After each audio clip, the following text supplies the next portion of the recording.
Hey guys, welcome back to another video on Cooking with Anadi. Today I'll be talking about the 10 most common mistakes that beginner cooks make. So let's get started right now.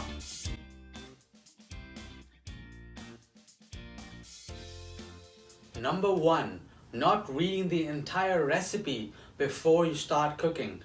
This is a great tip for you to avoid any stress, any hassle, or any confusion while cooking and ruining your dinner. Painting a mental picture will really help make sense of what you're doing, and it'll help you become a better cook because you'll have a basic understanding of why we are doing what. Also, it will help make sure that you have your mise en place ready, which is just a fancy word for having everything in place. And since you are a beginner cook, having a basic storyboard of how the recipe is going to progress will really help your experience much better and will encourage you to try more exciting recipes in the future. Also, some recipes of mine, let's say, includes half a serving of guacamole recipe. Now, if you've gone through the entire step of making the taco, let's say, for a taco night, and you haven't bothered reading that you need guac as well, that's an extra 10-15 minutes just wasted when your tacos are already ready and just becoming mush. Which brings me to point number 2, which is following a recipe blindly. And this especially holds true for seasoning food. You don't just add a teaspoon of salt because the recipe calls for a teaspoon of salt. Each person has their own preference of salt. What may be salty to me may be perfect for you. What may be bland to you may be good enough for me. So you need to always taste your food. And same thing with chilies. Don't just add a bunch of chili or too little chili if the recipe just calls for it. After all, the only person who's gonna eat this at the end is you. Try to understand why we're adding this. Taste your food. If you want to be a better cook, you want to be present in the moment and see why we're doing what we're doing. And this will ultimately help you come up with your own recipes because you'll know these basic concepts. Talking about taste, let's talk about point number 3, which is taste, taste, taste. You want to taste your food at every stage, and you want to account for ingredients that you add to your food, which includes a lot of salt already in it, such as salted butter, Parmesan cheese, and any canned products. Even bacon is really salty on its own. You want the recipe to conform to your preferences.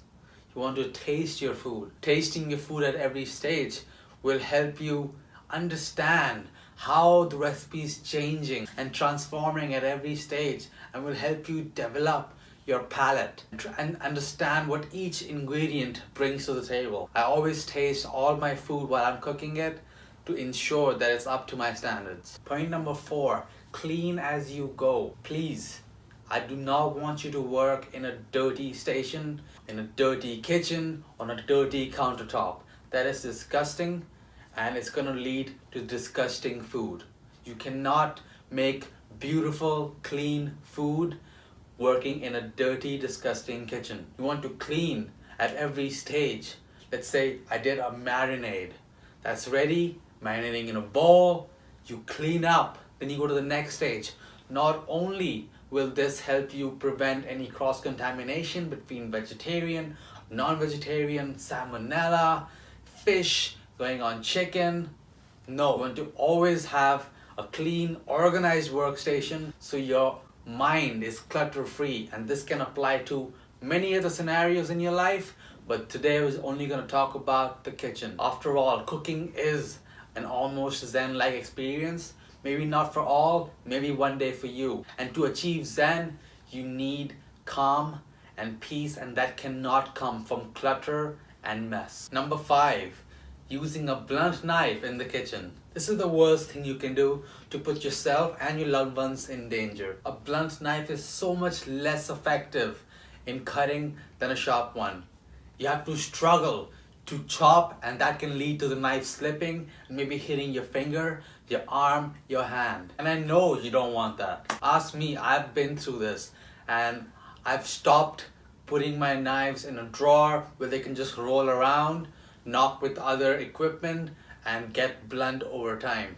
I try to keep it aside on its own place and try to keep it sharp whenever I can. The best tip I can give you is to hone the knife before and after you're done using it. A sharp knife is your best friend in the kitchen, and it's gonna make your job so much easier, and it's gonna help you make clean, beautiful looking food. So don't be afraid that the knife is too sharp. If you know the proper techniques, you're in good hands. After all, would you write with a blunt pencil? Now this brings me to point number 6. Overthinking and making the dish more complicated than it needs to be at the stage that you're at. Let's say you enjoyed a delicious meal at your favorite restaurant last night and you want to make this at home. What's gonna end up happening is you're gonna get turned off by the entire process. Maybe you won't try stepping your foot in the kitchen again. What people fail to understand is restaurant food requires hours of prep ahead of time, hours of mise en place. My best suggestion is to make basic recipes. Try to get those concepts and then start joining these recipes together like blocks of a puzzle, and then start joining these separate components that you have mastered because you've been focusing on the basics, and then joining them like blocks of Lego to make your ultimate restaurant quality meal at home. I didn't become good at cooking overnight. I have made lots of bad meals. I've made lots of basic recipes, and just having all these experiences helps me put things together and know what would work well together. After all, you didn't learn how to run on day one, did you? Like anything else, it's gonna need practice and it's gonna need lots of learning. And I am here to guide you through that journey. Another point which will turn you off against cooking is point number 7, which is substituting ingredients mindlessly without understanding why it's there. Let's say a recipe calls for saffron. I don't believe there's any substitute for saffron. And if the dish doesn't turn out like you last remembered having it at your favorite restaurant, then you're gonna be turned off like, I did everything and I'm not getting the results. Well, you didn't use the proper ingredients.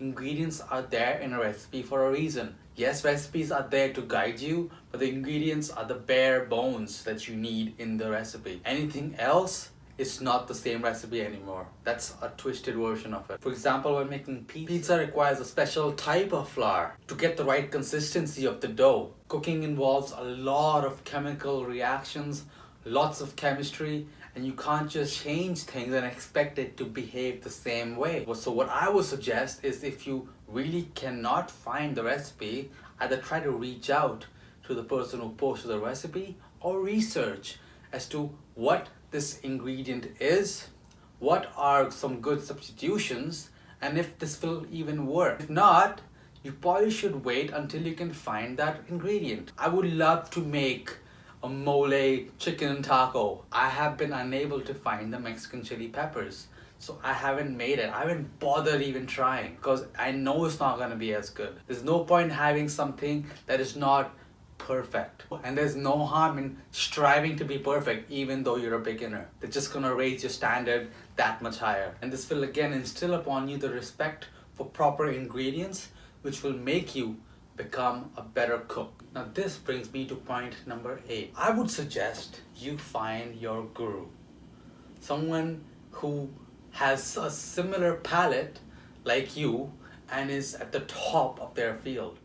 People like Gordon Ramsay, Martha Stewart, Sanjeev Kapoor, people whose food you can relate to and that gets you excited, because if you cook like the people you idolize, you'll learn faster and you'll be happier because you'll be cooking like your idol. It is super exciting. It's like finding your favorite band. You and the band are vibing together. You and your guru in the field of cooking will be vibing together. You'll start to understand much better why this chef is adding this ingredient at this step. It'll make the journey that much more fun and will help you become a better cook. Also, what it would give you is focus. You need focus in anything you do in life, and to get some focus, if you just focus on 1 or 2 key people in cooking, it'll help you refine these basic skills and really improve upon the skills that you're learning. Also, it will help you develop your own style, because you'll understand these techniques, these flavors. You'll develop your palate that much better and you'll be that much happier. Point number 9, there will be missteps. Don't put your head down. Keep going forward. As you're early in your journey, accept those compliments and cherish them. And seek out criticisms and don't be afraid to receive them, because the next meal will be that much better. The more criticisms you get, the better the next meal would be. See it like that. Always see in the positive light. It's gonna help you so much. And also you need to enjoy the little moments, the things that you did get right. Oh, what did you not get right? How can I improve this? Ask these things so you get to know where you're going wrong and what you can do to improve them. Go ahead and research. If you don't have time, then just experiment. Try again like anything. Get back on the bike. You just try again until you are a pro at it. And this brings me to point number 10. There is no way that you'll be as close to being as skilled as a professional chef on day 1. That's fine. Maybe not in a year as well. That's fine.